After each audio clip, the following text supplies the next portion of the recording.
अस्सलामुअलैकुम नाजरीन, स्वागत है आपका आसमास किचन में। तो आज हमारे किचन में बनने वाली ये बहुत ही टेस्टी और बहुत ही मजे की चिकन मलाई तंगड़ी कबाब। इसे बनाने के लिए हमने यहाँ पर 6 लेग पीस लिए, इसे इसी तरह साफ करके धो लिया है। सबसे पहले हम चिकन को मेरिनेट करके रखेंगे। आधा कप दही डालेंगे। दही में अगर पानी हो उसे छन्नी में डालकर निकाल लें। आधा कप मलाई लेंगे। मलाई की जगह आप क्रीम का भी इस्तेमाल कर सकते हैं।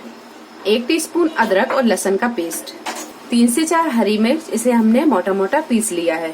हाफ टी स्पून जीरा पाउडर, हाफ टी स्पून काली मिर्चों का पाउडर, हाफ टी स्पून गरम मसाला पाउडर, 1 टीस्पून नमक। ये सारी चीजों को अच्छे से मिक्स कर लेंगे।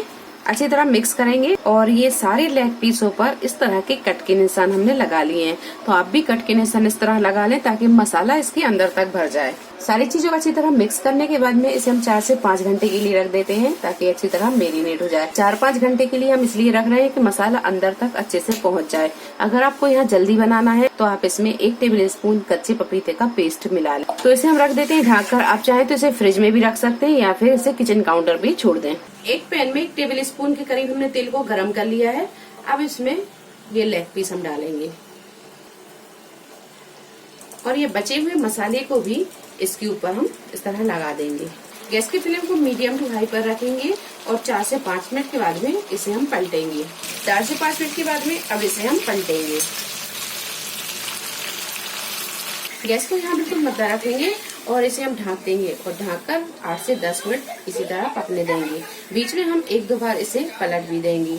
8 से 10 मिनट ढककर पकाने के बाद में चिकन अच्छी तरह पक गया है। ये देखिए, ये गोश्त ने हड्डी को भी छोड़ दिया है। अब गैस को हमें यहाँ बिल्कुल मद्दा ही रहने देंगे और 2 से 3 मिनट और भून लेते हैं। चिकन अच्छी तरह फ्राई हो गया है। अब हम गैस को बंद करेंगे और इसे कर लेंगे डिश आउट। तो लीजिए, चिकन मलाई तंगड़ी कबाब बनकर तैयार है। आप इसे हरी चटनी के साथ खाएं या अपनी मनपसंद डिपिंग के साथ खाएं। ये बहुत ही मजे के बने हैं। वीडियो पसंद आई हो तो लाइक और शेयर करें, चैनल को सब्सक्राइब करें। तो अगली एक नई रेसिपी के साथ फिर हाजिर होते हैं। तब तक अपना ख्याल रखें। अल्लाह हाफिज।